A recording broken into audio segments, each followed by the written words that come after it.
আসসালামু আলাইকুম, কেমন আছেন সবাই? ঢাকায় তো চলে এসেছি, এখন সুনামগঞ্জ যাওয়ার পালা। দেখা যাক সেখান থেকে কতখানি সুনাম নিয়ে আসতে পারি। মোটামুটি সবাই আমরা রেডি, তো আমরা একটু মজা করতেছিলাম আর কি ক্যামেরাটা অন করে। তবে এখানে আরো অনেকজনকে মিস করছিলাম, অলরেডি তারা সুনামগঞ্জে পৌঁছে হোটেলে রিল্যাক্সে বসে আছে। এখন ঢাকা থেকে সুনামগঞ্জ যেতে মোটামুটি 6 ঘন্টার মতো লাগবে বা 5 ঘন্টা। দেখা হচ্ছে টাঙ্গুয়ার হাওরে আমাদের।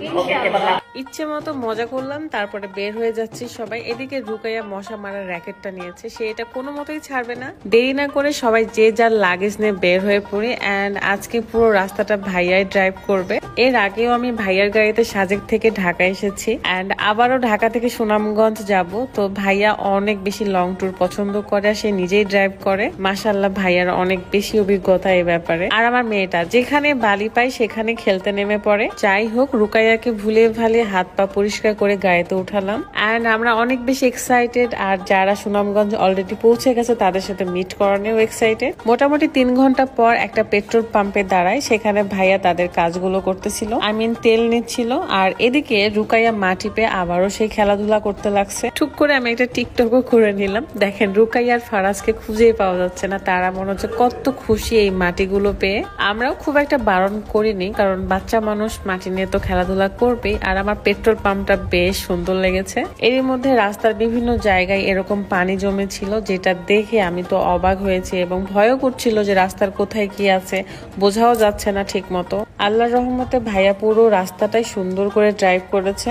এই রাস্তাগুলো নাকি অনেক বেশি সুন্দর, মানে আশেপাশে পাহাড় দেখা যায়, তো সেটা মিস করেছি। দিনের বেলা হলে হয়তো দেখতে পেতাম। মোটামুটি 12:30 1টার দিকে আমরা সুনামগঞ্জ পৌঁছে যাই এবং এখানে একটা হোটেলে উঠি, রয়্যাল ইন নাকি ভালো হোটেল। তো সেখানে সবাই উঠেছিল, এই যে আমার সঙ্গী সাথীরা, আরো আছে যারা ঘুমিয়ে গেছে অলরেডি। ইনশাআল্লাহ নেক্সট ভিডিওতে আপনারা সবাইকেই দেখতে পাবেন। প্রচন্ড ক্ষুধা লাগছে আমাদের, কিন্তু এই সময় কোনো দোকান বা হোটেল কিছুই খোলা ছিল না।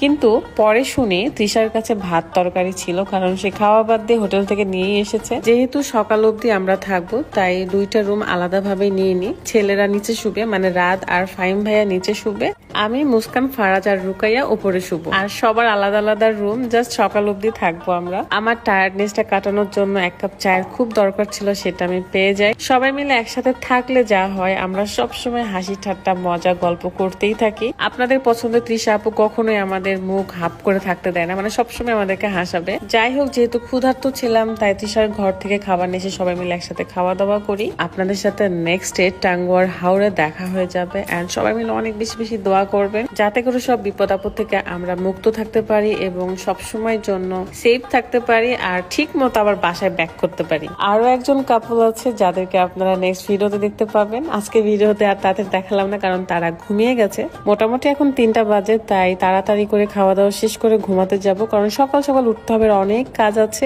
সো সাথেই থাকবেন। আল্লাহ হাফেজ, আসসালামু আলাইকুম।